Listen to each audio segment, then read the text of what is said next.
Adelante, profe.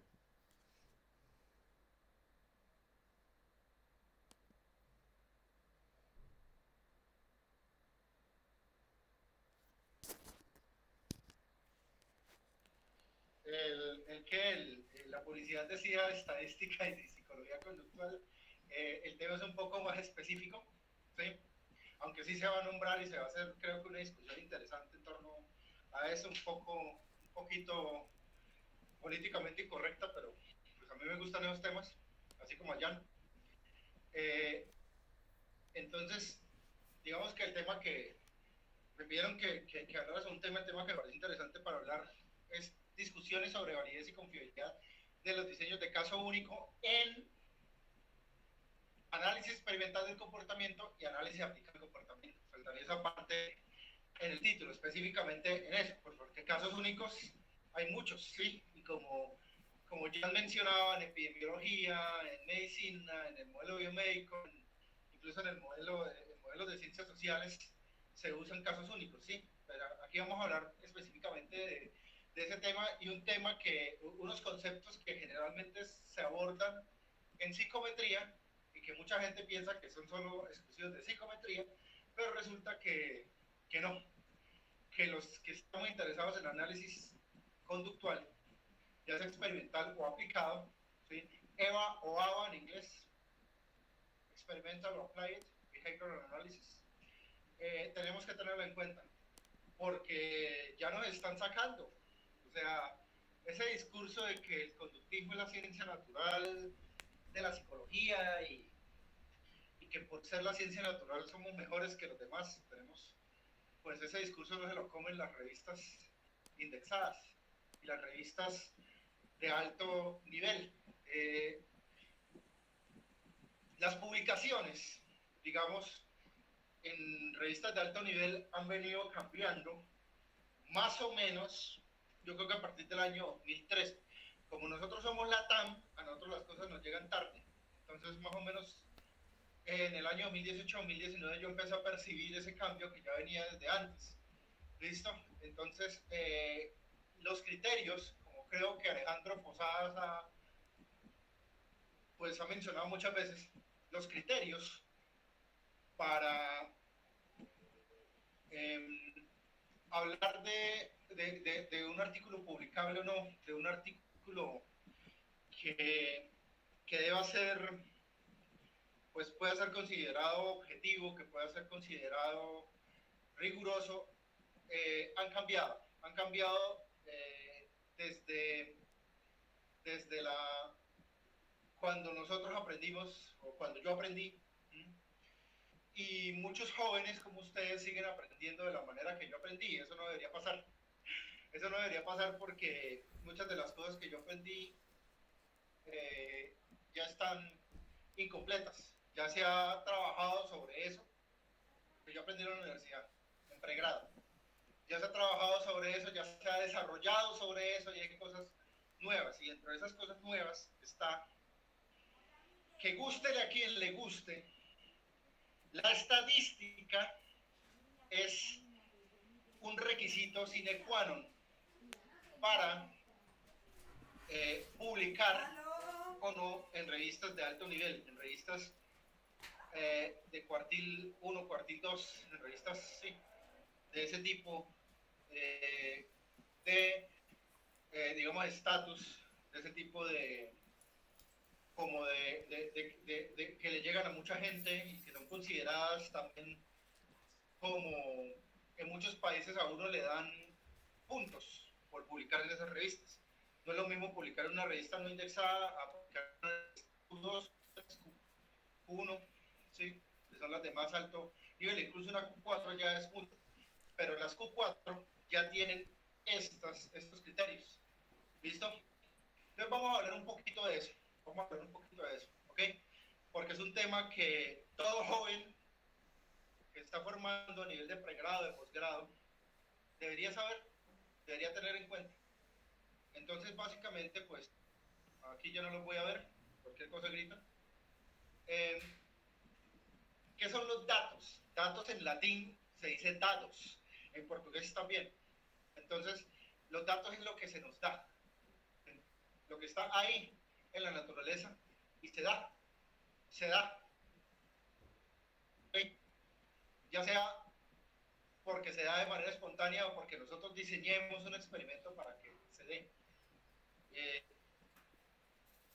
Y estos datos son el medio con el que el analista del comportamiento se ha aplicado a experimentar el trabajo. ¿Listo? Y son resultados de una medición. Todo se puede medir. ¿Ok? Todo se puede medir. No me importa lo que algunas personas anti-medición digan. Todo se puede medir. ¿Sí? Y a partir de esos datos y de esas mediciones, porque todo lo medimos, todo lo debemos medir, es que nosotros tomamos decisiones con respecto al fenómeno que nosotros estamos observando. Con respecto a esos datos es que nosotros construimos teorías, con respecto a esos datos es que nosotros probamos hipótesis, etc. ¿Sí? Y estos datos no es solo un dato, solo una clase de datos. Hay muchos tipos de datos. Que se pueden clasificar, por ejemplo, como nominales, ordinales, intervalo, razón. Se pueden clasificar como datos no experimentales o experimentales, dependiendo si salen de la observación pura o salen de un experimento que nosotros diseñemos. ¿Listo? Sí, son plurales. No es solo un dato, una especie de dato, y todos son iguales. ¿Listo? Y esos datos tienen tintes, ¿sí? Tienen un contexto, y ese contexto es importante para luego nosotros hacer la interpretación. ¿Ok? Y, por ejemplo, no es lo mismo una frecuencia de un acto ritualizado, o de un ritual, en un niño autista, o un niño que tiene algún padecimiento del trastorno del espectro autista, a un niño que tiene una neurosis aprendida debido a unos estilos de crianza distintos, que los estilos de crianza de los padres son muy distintos, esto a veces opuestos. ¿Okay? Entonces la diferencia en las contingencias puede causar unos datos parecidos, ¿sí? Por ejemplo, en frecuencia de actos ritualizados o de movimientos estereotipados, que un niño que sufre trastorno del espectro autista, pero esos datos tienen un contexto distinto, y por lo tanto la intervención será diferente, los reforzadores serán diferentes, las contingencias serán diferentes. Y pues también está el dilema de lo ideográfico versus lo nomotético. El modelo favorito de Jan es un modelo que históricamente se ha caracterizado por ser nomotético. Cuando digo históricamente, es que el modelo biomédico comenzó hace mucho tiempo y escogió esa manera de hacer las cosas. El modelo conductual, el análisis experimental del comportamiento, Skinner dijo, no lo vamos a hacer así.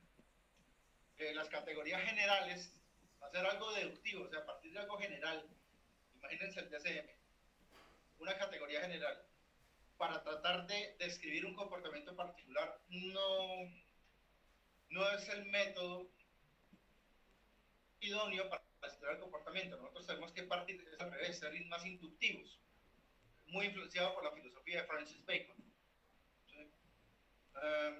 Que también influenció a Newton, por ejemplo. Entonces, básicamente nosotros vamos a observar el organismo y a partir del organismo nosotros construimos nuestras hipótesis, construimos nuestros diagnósticos. Cuando digo diagnósticos no estoy hablando solo de la parte clínica, sino en general.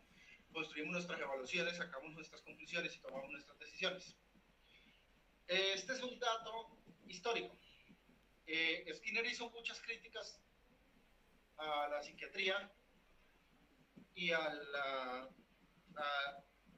la psicometría de su época, y esas críticas son válidas para la época en que Skinner vivió.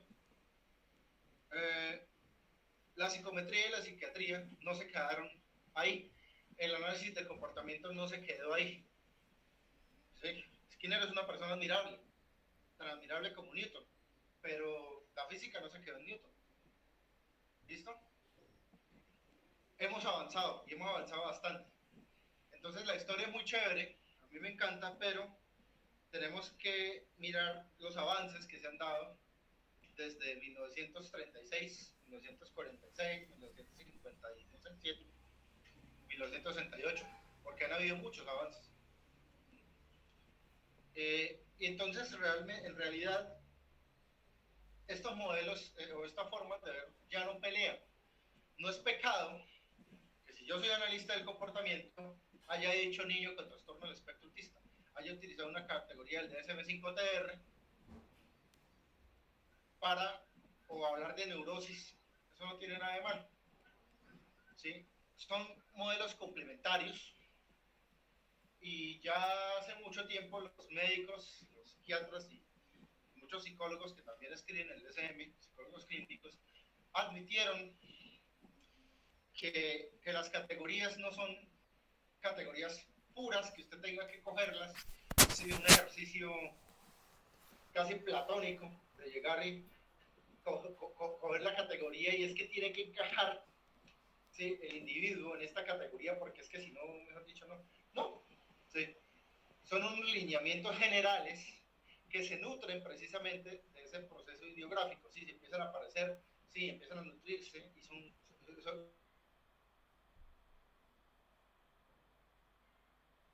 sean iguales a otras, digamos, a otras categorías de otras partes de la medicina, ni nada de eso, ¿sí? Y a pesar de que se sigue usando el análisis experimental y el análisis aplicado, el método ideográfico, o sea, nosotros íbamos a partir de la observación de la conducta de ese organismo, en su especialidad, en su individualidad, sí vamos a categorías generales y sí podemos tener un diálogo con los médicos de esas categorías, porque al encontrar ciertos datos, ¿sí?, que convertimos en información y construimos las hipótesis de intervención, etcétera, sí podemos llegar a encontrar similitudes con las categorías que plantea el DSM-5-TR, ¿ok? Entonces realmente es más una situación de dónde se parte, ¿no? Entonces, en análisis conductual partimos desde lo ideográfico, pero llegamos a lo nomotético. Y la psiquiatría generalmente parte de lo nomotético y de lo ideográfico. ¿Listo? Pues son como ciclos, como complementos, en donde la investigación se nutre. ¿Sí? No son dos bandos irreconciliables que tengan que estar en guerra. No sé si algún día lo fueron, tal vez sí, pero ya no. ¿Ok? Son dos métodos distintos, cada uno con sus ventajas. Entonces, aquí tenemos dos ejemplos de datos que nosotros podemos tener en análisis conductual. Entonces podemos tener medidas consecutivas a través del tiempo, podemos tener series de datos, ¿listo? Aquí tenemos series de datos, tablas, por ejemplo. Entonces, ¿cuántos números correctos se hallan en la condición A y cuántos números correctos una persona, un individuo puede tener en la condición B? ¿Listo? Entonces eso se puede consignar en tablas. Se puede manejar de esa manera, ¿ok? O cuánto, porcentaje de respuestas correctas. Entonces el primer ensayo tiene 70%, 72%, 73%, luego 87%, 90%. Hay una mejoría, entendiendo mejoría como aumento, si esto es una serie, 70, 72, 73, 87, 90, 85, 73. Subió, bajó, ¿qué pasó? ¿Cómo está afectando la contingencia al comportamiento que estamos observando? Y aquí tenemos una serie, ¿sí?, unas gráficas, ¿ok? Esto, si no estoy mal, es del libro de la Biblia Blanca, Cooper, ¿ok? Entonces, básicamente aquí aquí ya tenemos un gráfico, ¿sí? Análisis visual, es un análisis visual. Entonces, en el análisis visual, sí, así le dicen ustedes, ¿no? La Biblia Blanca. Entonces, es un análisis visual en donde tenemos, por ejemplo, ciertos elementos interesantes, ¿sí? Por ejemplo, tenemos una línea base, ¿sí? Luego tenemos un bloqueo, que ese bloqueo sería, por ejemplo, el experimento es tasas de destrucción de la propiedad durante línea base y durante la condición de bloqueo. ¿Listo? Entonces la condición de bloqueo es una serie de contingencias que yo estoy aplicando. ¿Listo? Al bloquear un reforzador, se nota ahí, como ustedes pueden ver en el análisis visual, que la frecuencia, que es la línea que va de 0 a 4, de destrucción de propiedad disminuye. ¿Listo? ¿Sí? Sí, aunque aumentan los intentos. Posiblemente por un comportamiento de extinción. Entonces aumentan los intentos, pero disminuye. Entonces disminuye el comportamiento. Entonces probamos línea base bloqueo, volvemos a línea base bloqueo, línea base bloqueo. ¿Sí? Sería un diseño AB-AB. AB, se repite, ¿sí? Se vuelve. ¿Listo? Entonces hay que recordar algo de álgebra de noveno grado. Yo lo vi en noveno grado. De pronto Jairo y Manuel, que son colombianos, son más avanzados porque son más jóvenes que yo, entonces ellos lo vieron en sexto grado. Ellos tuvieron una educación de más calidad que la mía, ¿sí? Que yo soy más viejito. Pero la idea es que el eje X son las abscisas, sin número de sesiones. El eje Y serían las ordenadas, propiedades, destrucción de propiedad e intentos de destrucción de propiedad por minuto. ¿Listo? Como ustedes pueden ver, hay una medición física del fenómeno, ¿sí? Que analizamos a través de una serie de elementos visuales y básicamente de elementos de medición numéricos, cuantitativos. La idea es que en el eje X esté la variable dependiente y en el eje Y esté la variable independiente. ¿Eso qué es? Y igual a fx, es decir, la variable que estamos alterando sería la variable independiente. Siempre se altera, digamos, la independiente, y medimos su efecto en la variable dependiente. ¿Listo? Entonces, la variable dependiente por excelencia es el tiempo, ¿okay? Pero se han utilizado otros, como por ejemplo el distanciamiento con respecto al terapeuta. ¿Listo? ¿Sí? La idea es trabajar con funciones. El concepto de función es un concepto de precálculo que plantea eso. ¿Sí? O sea, yo modifico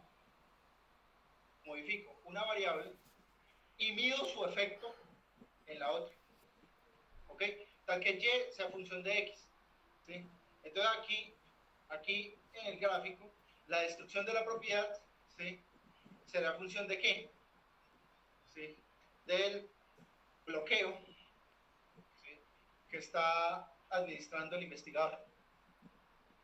Entonces, ¿qué es lo importante? Aquí lo importante no es explicar, no es una clase de diseño experimental. Lo importante es explicar que esas series, ¿sí? ese análisis visual nos muestra relaciones entre la variable dependiente y la variable independiente. ¿Listo? Resume los datos recopilados, facilita análisis precisos.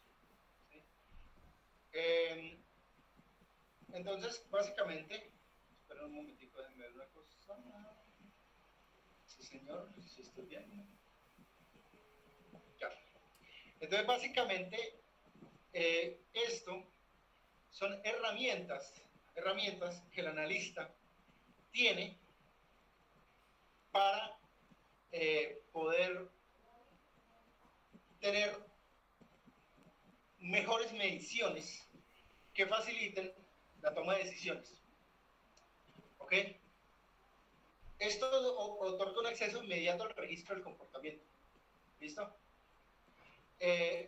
Cuando varía, impulsa la exploración. Es decir, si yo veo que hay diferencia, ¿sí?, entre una sesión y otra, entre una condición, entre una serie de contingencias y otra, pues eso hace que yo siga variando o que siga cambiando a ver qué es lo que pasa.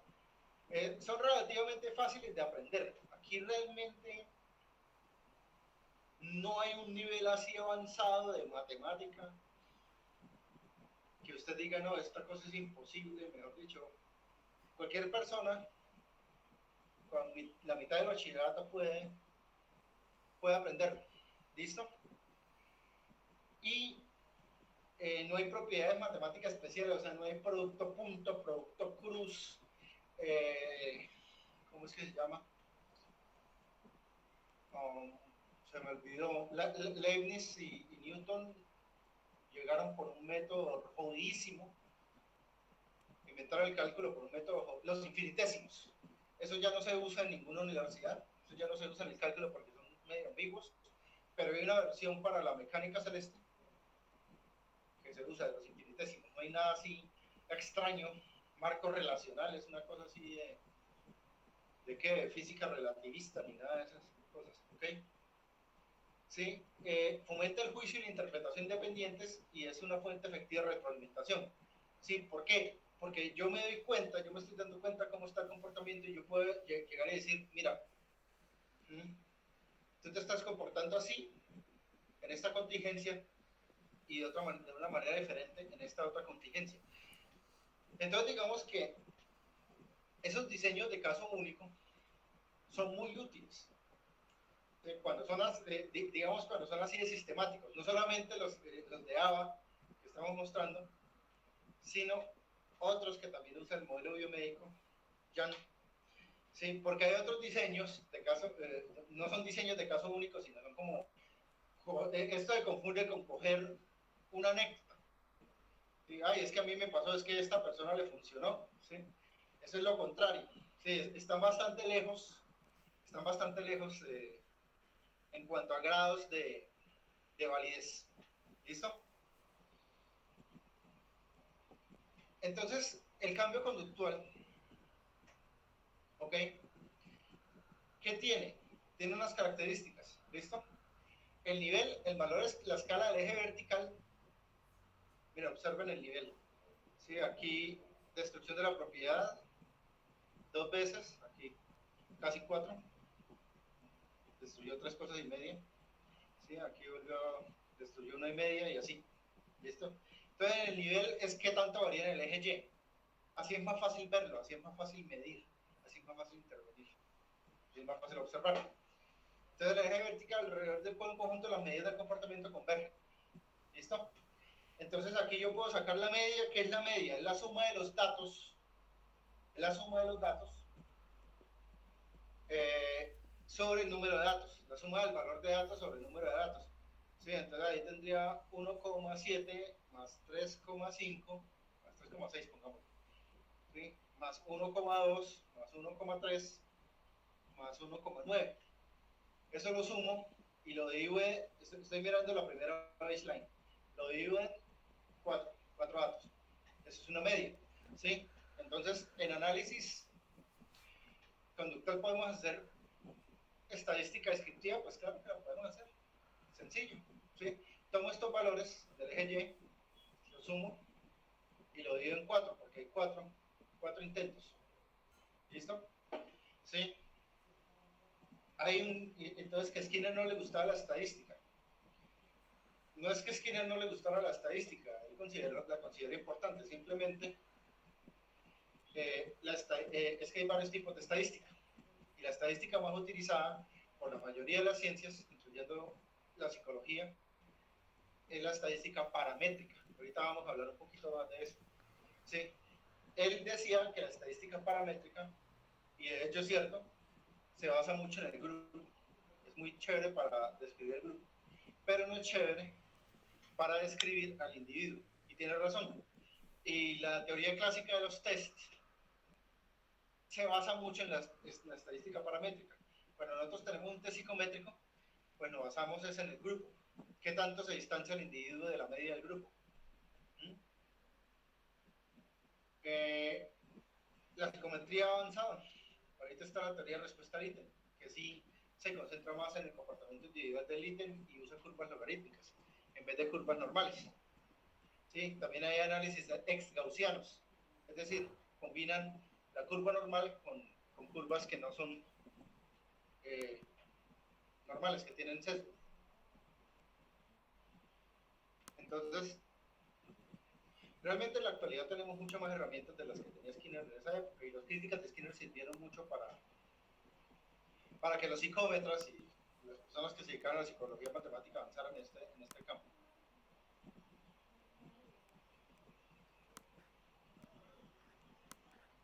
Ok, una pregunta. ¿Está complicado? O más o menos me entienden. Bueno, personalmente yo sí entiendo. A ver, ¿alguien tiene dudas, comentarios? Todo muy claro, profe, todo muy claro. Perfecto, gracias. Entonces, la mediana, ¿sí? Pues es el valor intermedio. El valor intermedio, aquí lo podemos ver a ojímetro, que son poquitos datos. Es una ventaja. ¿Listo? Entonces sería un valor, ¿sí? Que más o menos, o sea, el valor, pues como es un número par, si fuera impar, podríamos coger un punto negro. Como es un número par, tendría que quedar en la mitad de esos dos que están seguiditos ahí. Perdón. Del segundo, este que es el pico, y el que le sigue. Ah, no, son 5, 1, 2, 3, 4, 5, sí, perdón. Entonces es el valor central que está encima del 2. Esa sería la mediana. La amplitud, el valor mayor menos el valor menor. Entonces el valor más alto, que es este 3,6, menos este de abajito, que sería como 1,2 más o menos. ¿Listo? Esa es la amplitud. Entre otras medidas que ustedes conocen por estadística descriptiva. La tendencia, la dirección general tomada por una ruta de datos. ¿Sí? ¿Está subiendo o está bajando? ¿Es creciente, decreciente o no varía? Es muy difícil que no varíe, incluso por variables aleatorias y por variables que no controlamos. O sea, nosotros hablamos de variables dependientes e independientes, pero hay otras variables, por ejemplo, las variables interventoras. ¿Sí? Uno trata de controlar y de hacer recortes en nuestros experimentos, pero uno no puede controlar todo. ¿Listo? Ni siquiera Skinner controlaba todo. Ok, a veces se le dañaban las máquinas y las palomas empezaban a hacer conductas supersticiosas. Así no le gusta Rives. Entonces, básicamente, pero sí podemos hablar de, no, es que no está variando mucho. Es prácticamente cero. No hay una variación real, ¿ok? O una variación significativa, más bien. Ok, pero de todas formas se tiene teóricamente la variación cero. Grado, magnitud, grado de variabilidad de los puntos de datos alrededor de la tendencia. Entonces, aquí podemos observar que en línea base varían bastante. Es decir, la tendencia es grande, ¿sí? ¿Sí? A crecer, luego baja un poquito, de pronto por saciedad, luego vuelve a crecer, mientras que cuando estamos en situación de bloqueo, pues la amplitud de los datos disminuye, entonces la tendencia se tiende a mantener un poco más constante. Y la variabilidad, con qué frecuencia y qué medidas múltiples medidas de comportamiento producen diferentes resultados. Entonces aquí se puede observar que entre línea base y bloqueo hay una diferencia grande de los resultados. ¿Por qué? El nivel varía, la amplitud varía, la tendencia varía. Entonces yo puedo decir así que hay una variación entre dos condiciones experimentales distintas. ¿Listo? ¿Sí? Aquí podemos ver entonces línea base, implementación. Línea base. Línea base significa que no estamos, la variable independiente no la estamos alterando. ¿Sí? Ponemos las condiciones para estudiar el comportamiento del organismo, ¿sí? Y luego en implementación introducimos la variable que queremos observar. ¿Sí? Ok, entonces aquí, por ejemplo, aquí también lo vemos. En línea base hay una tendencia más o menos creciente, mientras que en la implementación hay una tendencia decreciente. Y los organismos generalmente se comportan así. O sea, los organismos generalmente no se comportan siempre, ¿sí?, como líneas rectas, ¿ok? Sino que va a haber siempre una cierta variabilidad. ¿Listo? Aquí también podemos observar en la de abajito, ¿sí?, como en línea base está más calmado y luego el organismo empieza a ejecutar una conducta. Entonces la tendencia en la de arriba sería decreciente en implementación, la tendencia en la de abajo sería creciente en implementación. ¿Listo? Tenemos un diseño interesante. Ok, bueno. Entonces, alguien me preguntaría, venga, profe, ¿y la replicabilidad yo cómo la hago ahí? ¿Yo cómo la...? O sea, yo como... Bueno, primero que todo, y el grupo control, o sea, ¿eso cómo es científico si yo no tengo un grupo control? Pues el grupo control es el mismo organismo. Condición, ¿no? no experimental, la línea base. Condición experimental, de implementación. Y la hacemos varias veces. Se puede hacer un diseño sencillo A-B. ¿Sí? A línea base, B intervención, B implementación. Pero lo recomendable es hacer por lo menos A-B-A. ¿Sí? Que vaya por lo menos una implementación y una vuelta a línea base para observar. ¿Sí? Si en ausencia de la condición experimental, se retirará yo la condición experimental post, acuérdense, diseño pretest, post-test. Post vuelve a la línea base. Entonces aquí podemos observar que en línea base tiende a repetirse el comportamiento y lo mismo en implementación. Si decimos o sea, muchas veces línea base implementación, pues y tenemos resultados homogéneos, resultados similares, pues podemos decir que en condiciones de control y en condiciones experimentales, pretest y posttest, obtenemos resultados consistentes. Bueno, y la replicabilidad, profe, ¿cómo hizo el profesor Skinner para... ¿Cómo respondió el profesor Skinner? Que fue el que se inventó esta cosa para... Sí, o sea, la replicabilidad es importante. Así las revistas actuales no la toman mucho en cuenta. Las revistas actuales quieren vender. ¿Sí? Y si yo tengo si hacen una prueba en Noruega, una prueba psicométrica en Noruega y yo la repito en Colombia, antes uno publicaba así. Yo alcancé a estar ahí. Tenía como la edad de Jan, de Manuel, estaba así de joven. Pero luego nos cambiaron el disco, nos cambiaron las condiciones. Ya no es interesante replicar, se fue para el carajo la replicabilidad. Sí, o sea, ya no es interesante para una revista publicar la replicación de un estudio. ¿Sí? La gente quiere cosas originales, los editores quieren cosas originales. ¿Listo? Y no importa si usted es ganador de un premio Nobel. Porque a varios premios Nobel le han rechazado artículos en Nature, porque ellos ya publican es en Nature, sí, en revistas de muy alto nivel, Science, para, pues porque son científicos de muy alto nivel, entonces se les han rechazado porque hacen replicaciones o porque hacen artículos que no son para los editores muy originales. Pero eso no es, independientemente de lo que decían los editores de esas revistas, la replicabilidad es importante. Entonces, ¿cómo es replicabilidad si solo hay un individuo? O sea, ¿cómo garantiza que esa intervención, digamos, sirva para, por ejemplo, a ver, un reforzamiento diferencial? ¿Cómo garantizo que el reforzamiento diferencial me sirve para todos los niños con trastorno con espectro autista, para disminuir las conductas autolesivas de los niños con trastorno de espectro autista? Pues, básicamente, se van haciendo experimentos con muchos individuos, y si los resultados son iguales, ¿sí? Respetando ese ideográfico, se tiene que hacer todo esto, y todo esto, y todo esto, y todo esto, pues ya se puede hablar de terapias generalizadas, ¿ok? Si lo hiciéramos al contrario, si lo hiciéramos de manera nomotética como la investigación cuantitativa tradicional, pues básicamente se le explicaría el experimento de una muestra aleatoria suficientemente grande, ¿sí?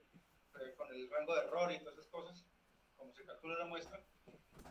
Ustedes aprendieron a calcular una muestra, ¿sí? Rango de error, z al cuadrado, probabilidad tal, y a todos se les aplicaría a la vez el mismo tratamiento, la misma prueba. Por ejemplo, si estamos variando una prueba psicométrica, ¿ok? Aquí no, aquí hay que hacerlo uno por uno, ¿sí? Bueno, ¿y qué es ese cuento de la validez y la confiabilidad? Validez significa que se debe estar midiendo la variable que se debería estar midiendo. Si yo estoy midiendo inteligencia, la prueba del experimento me tiene que estar midiendo inteligencia, no me tiene que estar midiendo memoria. Ah, pero la memoria es una variable de inteligencia, sí puede ser. Correcto, puede ser, pero no es la única. No es la única. Entonces, si me está midiendo eso, pues la prueba no es válida. Confiabilidad. La confiabilidad es un componente necesario pero no suficiente de la validez. de una medición. El componente más importante de una medición es la validez. ¿Ok? La confiabilidad es también importante, pero si la prueba no es válida no estamos haciendo nada.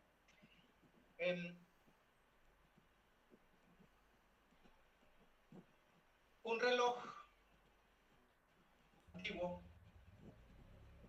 un reloj de manecillas, que esté sin pila, es confiable. ¿Por qué? Porque la confiabilidad pertenece a la capacidad de un instrumento para medir consistentemente un atributo. Un reloj sin pila es confiable, porque siempre me está dando la misma hora, pero no es válido, porque la hora está mal. Entonces el reloj no me sirve para nada a pesar de su alta confiabilidad. Si yo tengo un metro, entonces vamos a construir un edificio con un metro, en Colombia les decimos cartabón, un metro de esos de hule. Pues el edificio me puede caer, porque es un metro que por culpa del material, el material me puede botar datos distintos en cada medición. Entonces me voy a medir la panza a ver si adelgacé. Entonces, si estiro mucho el cartabón, me pega un tiro, porque, o sea, el metro de hule me pega un tiro porque me da una medida, ¿sí? 90, 60, 90, 100, 90, uy, no, ¿de cuántos son? Pero si lo aprieto mucho contra mi barriga, pues no me hace daño el hule, entonces me va a botar, de pronto me va a botar menos cantidad. Es un instrumento poco confiable. ¿Por qué se usa? Porque en sastrería para hacer un vestido, pues no necesitas mucha precisión para hacer el vestido. Necesitas un alto grado de precisión, pero no tanto como para construir un edificio, no tanto como para medir la distancia que recorre un electrón en un experimento de física. Ahí sí ya se utilizan otros instrumentos mucho más precisos que un cartabón, que un metro de hule. Entonces, la idea de la confiabilidad tiene que ver con la precisión. ¿Sí? Si yo me aplico una prueba psicométrica que me esté midiendo inteligencia, y hoy tengo un coeficiente intelectual, de 110, y mañana me aplico la misma prueba, ceteris paribus, errores no sistemáticos a un lado, o sea, errores que no dependen de la prueba, porque puedo amanecer con sueño, puedo amanecer deprimido, entre otras cosas, pero si me arroja un coeficiente de 55, y ayer saqué 110, hoy 55, y me lo vuelvo a aplicar en 2 días, durmiendo, a ver si el problema era de sueño. Obviamente eso no va a pasar. O sea, por más sueño que tú tengas, no debería tener esa diferencia de mediciones. Pero si lo hago después de 2 días y me arroja 200, y luego después de una semana y me arroja 20, ya discapacidad cognitiva profunda, pues esa prueba no me sirve para nada, porque me está dando datos no confiables, no es confiable, ¿sí? No me mide mi atributo de inteligencia de manera consistente, me está botando cosas distintas. ¿Listo? Entonces, pues básicamente, esto es importante porque toda medición en el año 2022, en el siglo XXI, debe tener en cuenta esto. Sí, así Skinner no le hubiera gustado mucho. Entonces, ¿qué ocurre? Hay 2 tipos de estadística. La estadística paramétrica y la estadística no paramétrica. Entonces, la paramétrica tiene que ver con esta hermosura.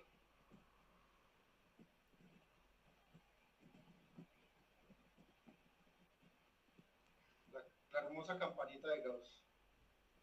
¿Sí? Entonces, ¿qué ocurre con esta campanita? Esta campanita tiene medias, modas y medianas muy parecidas. Teóricamente son iguales, pero en la vida real nunca vamos a encontrarlas exactamente iguales. ¿Listo? Entonces, pero sí podemos encontrar distribuciones muy parecidas, con la media, la moda y la mediana muy parecidas. Y es muy chévere porque nos divide la distribución en porcentajes fijos de acuerdo a la desviación estándar. Esta curva es muy útil en la psicología, ¿sí? Sirve para muchas cosas, para la psicometría, para las neurociencias, incluso para el análisis conductual en ciertos casos. Pero el problema es que tiene unas condiciones muy estrictas. Primero que todo, la desviación estándar, y acuérdense que la desviación estándar al cuadrado es la varianza de los datos, debe ser homogénea, debe ser homocedástica en toda la distribución. ¿Listo? Si no es homocedástica, pues no vamos a poder aplicar la estadística paramétrica de distribución. ¿Sí? O sea, ¿qué tanto se agrupan los datos? Si tiene una varianza uniforme.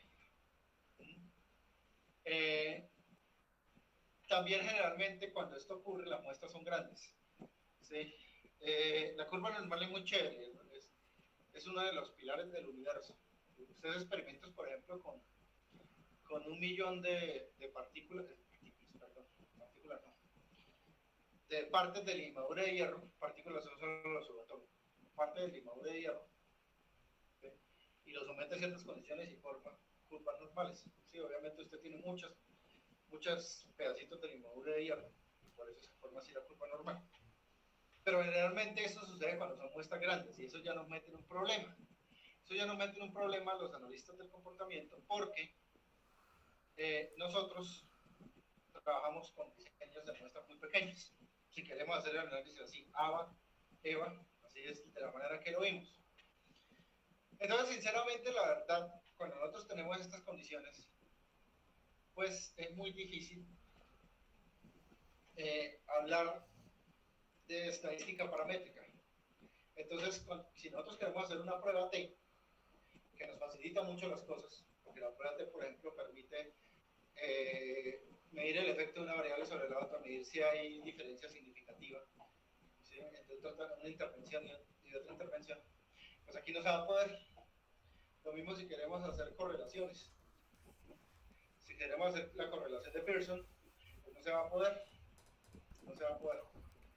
¿Okay? Porque no cumple, estos datos no cumplen con las condiciones de que exige la estadística paramétrica.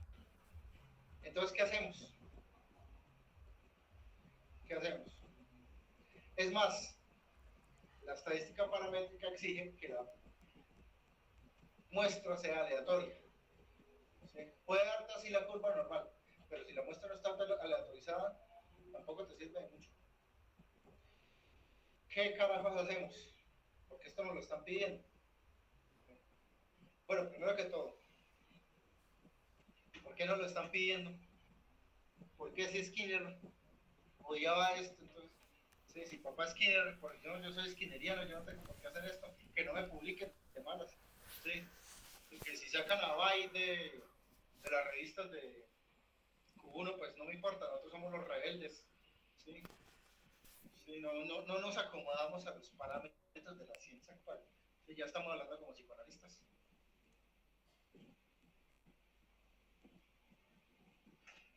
Entonces, ¿para qué? Las estadísticas cuantifican el tamaño y la dirección de un efecto experimental.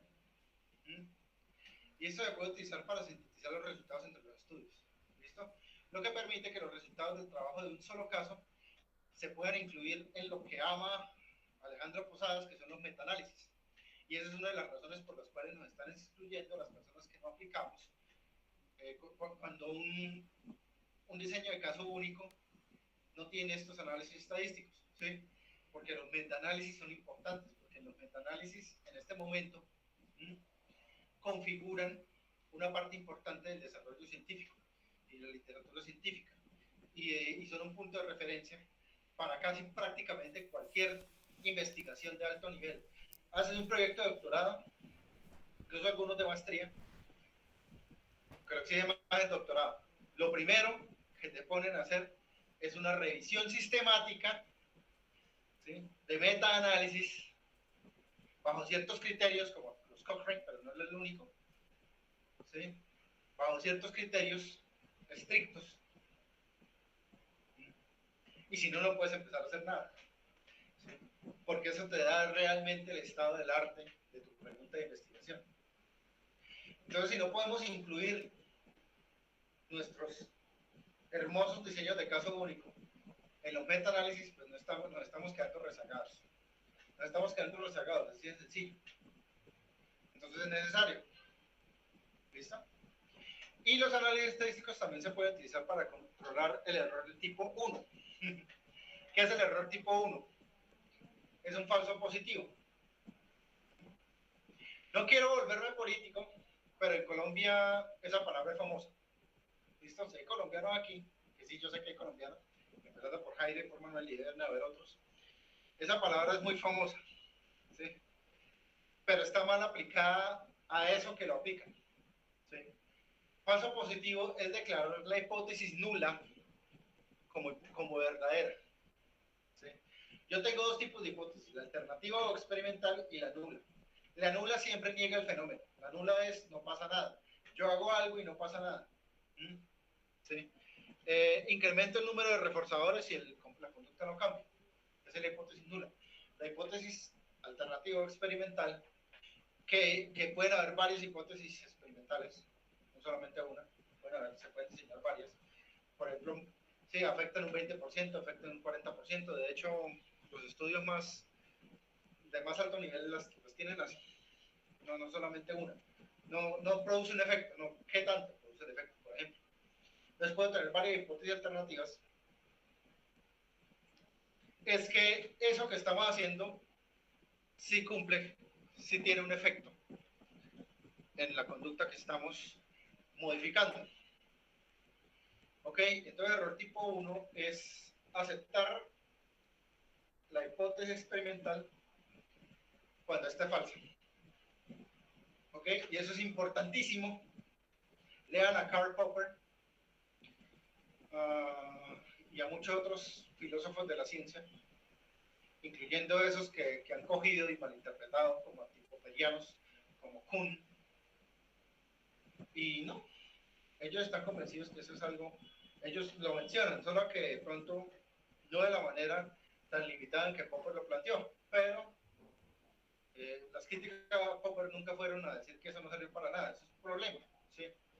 ¿Sí? Tenemos que reducir al máximo el error tipo 1, siempre va a haber un rango de error, siempre va a haber un margen de error, nunca tendremos certeza sobre algo.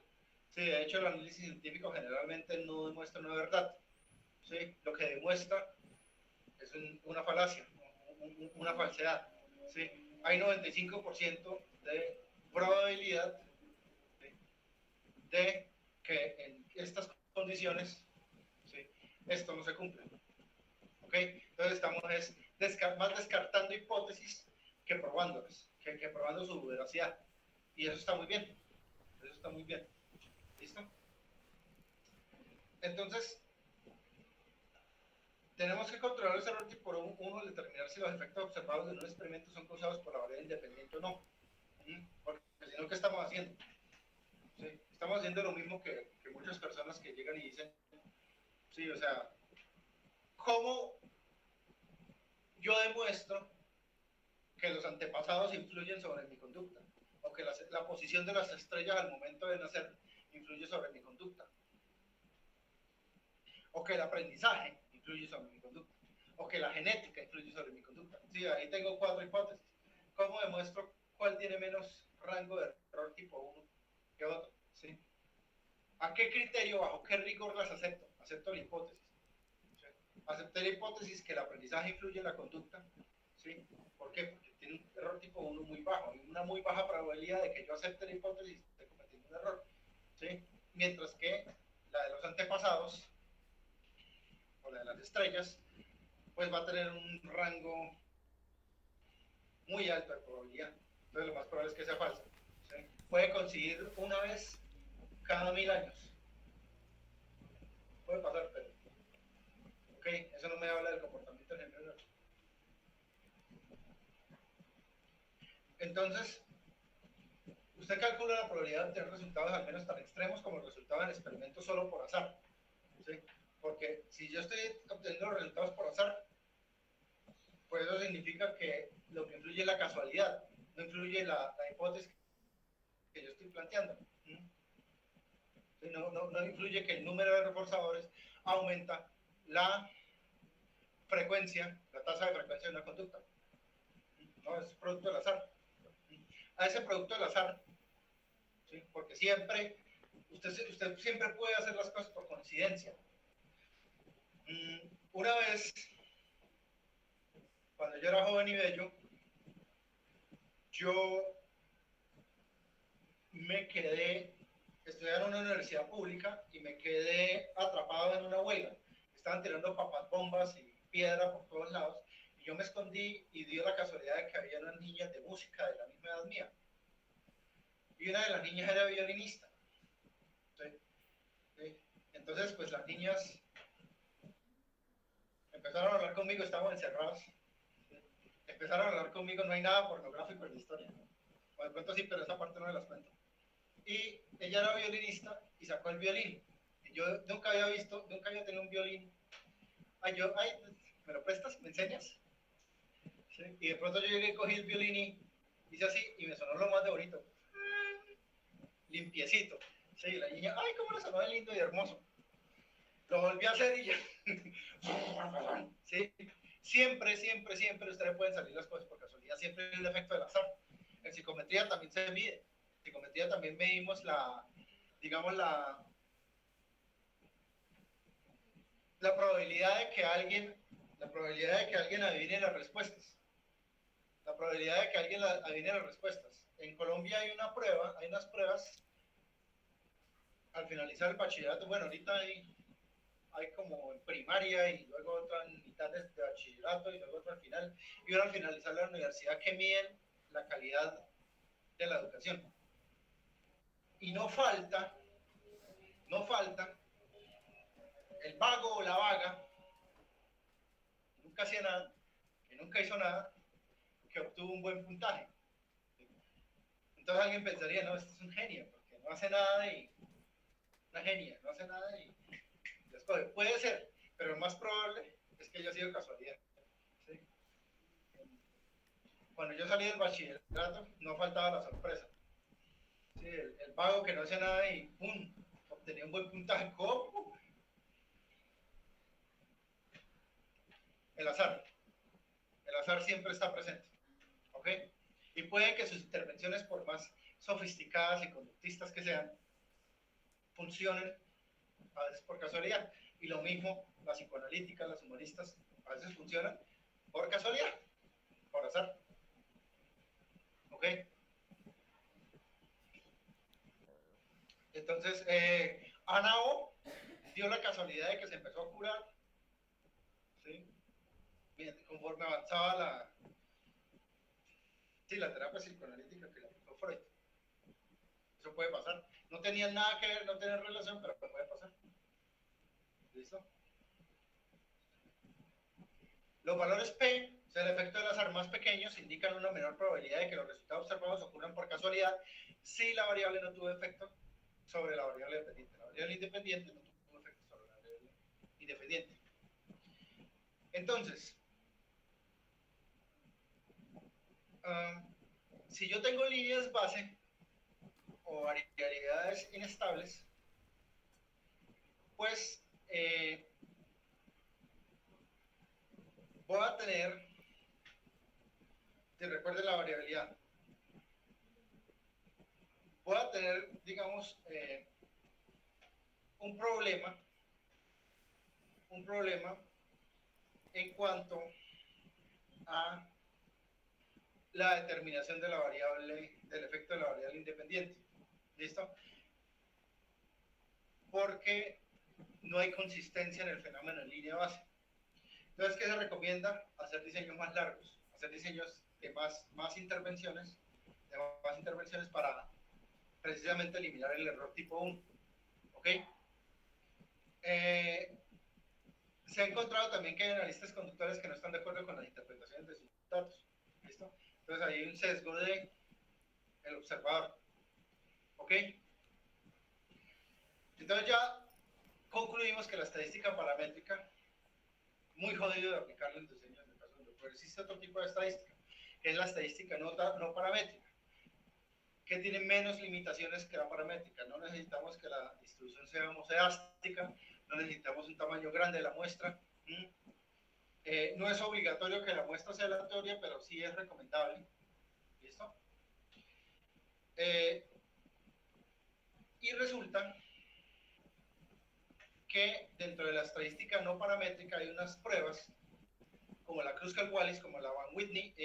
Si ustedes son amigos de Nicolás Ariza, yo fui director de la tesis de pregrado de él, y nosotros aplicamos estas pruebas, pues porque teníamos un experimento en donde no teníamos mucha muestra. Nosotros aplicamos estas pruebas precisamente para llegar a las conclusiones que, pues, que ellos, él y la compañera llegaron. Un estudio de condicionamiento de aprendizaje respondiente. Y la Kruskal-Wallis, la Mann Whitney, la U de Mann Whitney, entre muchas otras, están incluso programadas en Stata y en el SPSS, o en R también. Hay muchas librerías que lo hacen. Ya tienen, digamos, una aleatorización de datos pequeños, de pocos datos. ¿Listo? ¿Ok? ¿Por qué? Porque la estadística no paramétrica compara una distribución, por ejemplo, G cuadrado de Pearson. Hay otra que se llama G cuadrado de Wheaton, que es distinta. Está la ex gaussiana, que es la mitad no paramétrica y la mitad paramétrica. Esta es la curva normal, media campana. Cogen estas distribuciones y comparan estos datos observados con los datos teóricos y de alguna manera aleatorizan, tienen unos métodos para aleatorizar ya las observaciones. ¿Sí? O sea, como si fuera en condiciones de grandes observaciones, ¿qué pasaría? Entonces, ¿esto dónde encaja? Y así. Entonces, digamos que nos facilitan la existencia. También se puede aleatorizar la condición de algunas condiciones de caso único. ¿Listo? Entonces, voy a aleatorizar, ya no lo voy a hacer así, ordenadito, A, B, A, B, A, B, recuerden, A es línea base, B es implementación, sino que voy a hacer A, B, B, B, A, B, B, A, B, A, B, B, A, B, B, de acuerdo a lo que un software puede ser Excel. Yo pongo A, B, aleatorio, genera letras aleatorias entre A y B. Entonces yo sigo el Excel, A, B, A, B, B, B, A, B, ¿sí? Eso es un método. ¿Listo? Reversión. Reversión es después de tratamiento, quitar el tratamiento. ¿Listo? Para ver qué pasa. Pero esto tiene un problema. Aunque es válido, tiene un problema. Porque se me vuelve demasiado variables las conductas. Se me vuelven demasiado variables las conductas y tienen valores muy extremos. Y esto sesga de alguna manera el valor de P. ¿Sí? P se me va a inflar. ¿Qué es P? El efecto del azar. P se me va a inflar por esa variabilidad de los valores. ¿Sí? Y cuando lo hago ordenado no me aparece esa variabilidad. Así que sería acercarlo al concepto de varianza. ¿Listo? Entonces, pues esto, de alguna manera, hay que controlarlo. Cuando nosotros estamos haciendo pruebas psicométricas y hacemos el alfa de Cronbach, el alfa de Cronbach hay que, de hecho ya no se usa, ahora es el omega, pues hace rato es el omega, no es que a nosotros no nos lo enseñaron, yo lo aprendí en el doctorado, pero el alfa de Cronbach tiene eso, el alfa de Cronbach se infla mucho, ¿sí? Con ciertas condiciones, entonces puede que nos salga alta consistencia interna y resulta que no, es que teníamos unos datos que inflaban el alfa, entonces eso hay que tenerlo en cuenta en psicometría y también hay que tenerlo en cuenta aquí, ¿ok? Y entonces ¿qué hacemos? Nos pegamos un tiro, hacemos nuestras propias revistas con juegos de azar y mujerzuelas y mandamos a Science para el carajo. Entonces, la pregunta sería, ¿cuál es la distribución de los valores P, de efecto del azar, asociados en los estudios del caso único buscados mediante análisis visual? O sea, ese diseñito que les he mostrado, el diseño de Cooper, de la Biblia Blanca, para demostrar la presencia de una relación funcional. ¿Hasta qué punto hay acuerdo entre estos análisis visuales y estadísticos sobre la presencia o ausencia de una relación funcional? Que es lo que nos importa, ¿sí? Y es lo que Skinner trató de hacer, y es lo que muchos filósofos, bueno, muchos no, algunos, le critican, que no es una relación funcional matemática, que es un término vitalista que él uso funcional. ¿Sí? Sí, que la matemática de Julio no es matemática, sino que él llama eso matemática, pero es matemática. Bueno, pues callémosle en la boca. ¿Cómo lo hacemos? Bueno, a la primera pregunta, ¿sí fue la primera? Sí. ¿Sí? Se ha encontrado en estos análisis, ¿sí?, que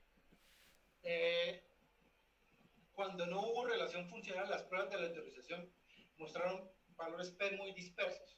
¿Sí? O sea, aquí está esa gráfica que sacaron por una regresión no paramétrica, ¿sí? Y se encuentra que yo haciendo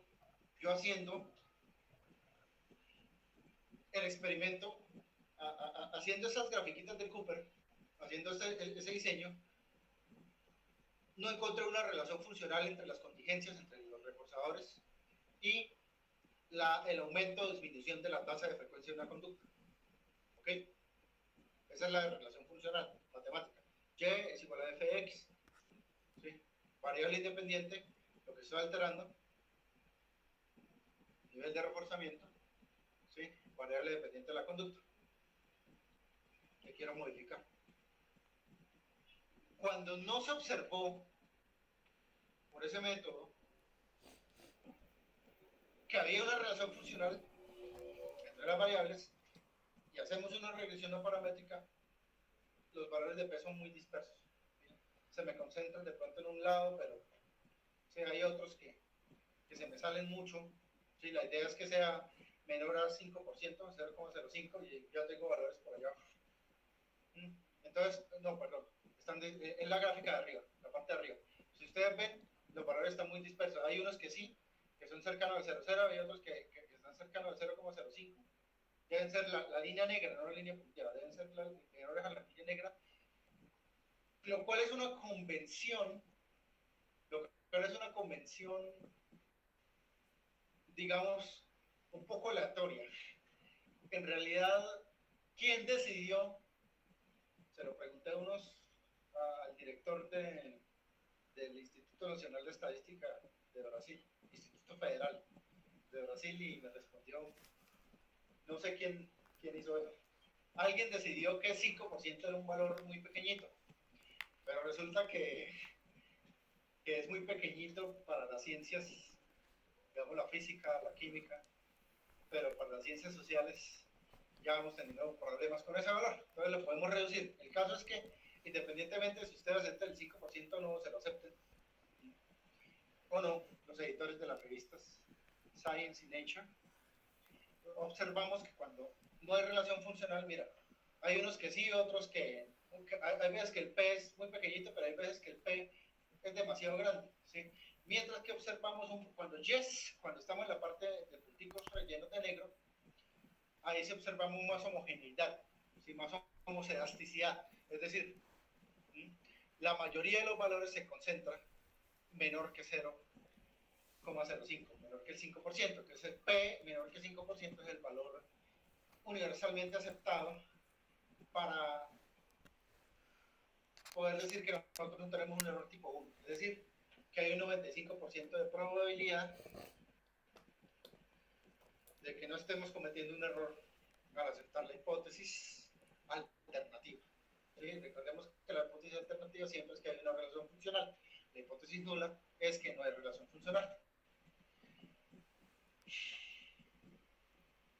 ¿Sí? Entonces, cuando existe relación funcional, la mayoría de valores P se concentran por debajo de 0,05. Significa que no estamos haciendo las cosas mal. Skinner no habla de relaciones funcionales por decir, y la estadística le dio la razón, tanto que la criticó. ¿Sí? Entonces, ¿qué debemos, por ejemplo, mirar? O sea, ¿hasta qué punto hay acuerdo entre estos análisis visuales y estadísticos sobre la presencia o ausencia de una relación funcional? Entonces, esta gráfica, oye, no puse la fuente, muestra el nivel de acuerdo entre los análisis visuales y estadísticos clasificados por nivel de valor P, en donde se observa que hubo un acuerdo significativo, creo que son los mismos de arriba, no estoy mal, ellos, Weaver y Joyt, 2019, ok, sí, son los mismos. Muestra que hay acuerdo entre ese nivel de acuerdo entre análisis visual y estadístico clasificados. Sí, la barra sin color sería análisis visual y la barra con color sería análisis estadístico. ¿Sí? Entonces observa que hay acuerdo significativo que se agudiza en magnitud, entre más pequeño sea el valor P. ¿Sí? ¿Qué sería magnitud? ¿Sí? Cuanto mayor es la diferencia entre dos condiciones, mayor es la demostración de una relación funcional. ¿Listo? O sea, en ausencia, si la línea base o la línea o la condición de reversión es muy diferente a la condición experimental, pues podemos hablar que hay más magnitud de separación entre las condiciones, entre las contingencias experimentales, y podríamos decir que los valores P se hacen más pequeñitos. ¿Listo? Consistencia de separación, mayor consistencia entre dos condiciones sin superposición, mayor demostración de una relación funcional. ¿Listo? Entonces, por ejemplo, aquí estas líneas no se superponen, ¿sí? Es decir, no vuelven al mismo valor, ¿sí? Anterior. Número de puntos de datos utilizados, o sea, número de ensayos. ¿Sí? Se recomiendan menos 4 mediciones, al menos. ¿Sí? Cuanto más puntos documente la separación, es decir, cuanto más ensayos haya dentro de una condición, lo cual no siempre es fácil de lograr, especialmente en análisis aplicado que es con humanos. ¿Sí? No es ético someter, incluso a los animalitos tampoco, someter a tantos ensayos, pero se debe hacer precisamente para eliminar la probabilidad de error tipo 1, más fuerte será la demostración de la relación funcional. Entonces, teniendo estas variables en cuenta, pues se demuestra que aplicando estadística no paramétrica, nuestros diseños de tipo único en ABA y en EVA son válidos y confiables. ¿Alguna pregunta? ¿Quedó claro o no? ¿O qué críticas tienen? ¿Qué les pareció interesante? No sé. Perfecto, ¿No profe. tienen sueño? Excelente, excelente. Obrigado. Bueno, personalmente a mí me pareció muy interesante porque si bien, bueno, al menos yo cuando estudié la licenciatura, se me hacía mucho el énfasis de que los analistas de comportamiento no empleaban la estadística. Inclusive se nos decía que teníamos que tener cuidado de aprender cierto tipo de conocimientos matemáticos, debido a que pues estos no precisamente representan lo que uno observa al momento de tratarlo de representar con el análisis visual. Entonces a mí lo que me agradó bastante de esta exposición es esa complementación del uso de la estadística para poderle darle más validez al uso de los diseños de caso único, porque efectivamente yo el otro día les preguntaba en el grupo, es que ¿cómo pueden saber más allá de ver si la línea crece o no crece para decir que sí hubo resultados o cómo se interpreta eso? Porque generalmente el gráfico de análisis visual es el tiempo y lo que se manipula. Entonces, pues me pareció muy importante que usted haya recalcado este punto, debido a que, pues en realidad, más, a mí lo que me agradó fue como sugerir, sin quererlo decir, que nos estamos como retrasando, y en realidad la integración de la estadística es lo que nos podría dar más facilidades para proponer esta hipótesis e inclusive contrastar todas estas ideas que nosotros aparentemente pensamos que ya están dadas o que son 100% correctas. Entonces, desde mi punto de vista me pareció muy interesante y bueno, le agradezco la exposición. Gracias, Pablo. ¿Alguna otra precisión? Si alguien quiere hacer una pregunta, puede activar su micrófono, envía por el chat.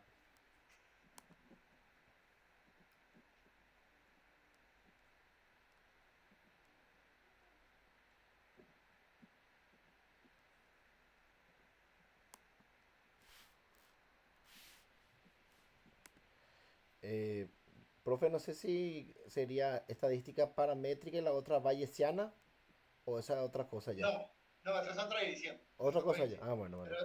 Pero es muy válida la pregunta, sí. No, estadística paramétrica y no paramétrica es una división paramétrica porque tiene unos parámetros muy estrictos, Ujú. ¿sí? Que tiene que cumplir, ¿sí? Es más fácil de interpretar, ¿sí? Pero pues no siempre se dan las condiciones para uno interpretarlo, sobre todo en ciencias sociales, ciencias de la educación, etcétera. Y ya bayesiano, frecuentista y por verosimilitud. Son tres modelos, tres, digamos, maneras de interpretar los análisis estadísticos. La mayoría de pregrado que uno ve está es frecuentista. Y eso no está mal, eso no está mal, es un modelo útil. Lo que pasa es que la estadística bayesiana nos permite, pues el teorema de Bayes nos permite de pronto eh, predecir la probabilidad de eventos futuros, mientras que por frecuentistas sí nos quedamos ahí jodidos. Y hay un modelo de psicometría, por ejemplo, que usa estadística bayesiana, y hay modelos de estadística bayesiana de elección y decisión. En eso trabaja mucho el doctor Arturo Clavijo de la Universidad Nacional de Colombia, que básicamente pues permiten, eh, para ciertas problemáticas, para ciertos fenómenos, perdón, permiten como establecer qué tan probable es que si un evento se repitió, si un evento pasó dos veces, ¿sí? Entonces vuelva a ocurrir, por ejemplo. Lo que pasa es que ese es más complicado. El teorema de Bayes tiene sus complicaciones, tiene que ver con la teoría de conjuntos, que la unión, que la intersección y todas esas cosas. Entonces, pues, realmente metérselo a alguien en pregrado es asesino. Realmente es un tema de maestría y doctorado. Y no todas las maestrías y todos los doctorados lo contemplan, pero sí. Y el modelo de verosimilitud, por ejemplo, yo nunca lo entendí. Yo me viendo con frecuentista y con bayesiano, y así hago mis análisis. El modelo de verosimilitud, bueno, sí, ¿qué tanto se parecen unos datos a una curva ideal? Pero la verdad yo no lo utilizo. Pero es otro modelo, sí, como otro modelo teórico que se usa dentro de la estadística, tanto paramétrica como no paramétrica, es otra edición. ¿Listo? Gracias, profe. Muchas gracias. De nada. Jairo, Oscar, Jessica, César, Daniel, Jan, ¿tienen preguntas o comentarios?